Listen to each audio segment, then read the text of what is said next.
దేవునికి స్తోత్రం కలుగును గాక. మరి యేసయ్య కృప వలన మరి దినమున ఇదిగో తలుపున వద్ద నిల్చుండి తట్టుచున్నాను అంటున్నాడు దేవుడు.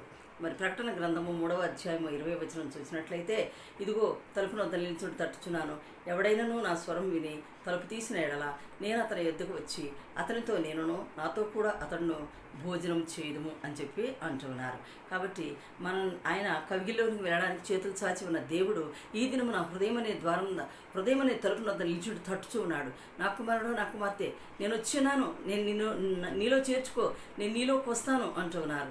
దేవాది దేవుడు అనిత్యము మన హృదయం అనే ద్వారం వద్ద నిల్చుండి తట్టుచూ ఉండగా దేవుణ్ణి మన హృదయంలోనికి ఆహ్వానించవలసిన వారమై ఉంటూ ఉన్నాం. దేవాది దేవునికి స్తోత్రం కలుగును గాక. దేవుడిచ్చిన కృపను బట్టి ఆయన అంగీకరించి తను ఎందరు అంగీకరించుదురో అంటాడు దేవుడు.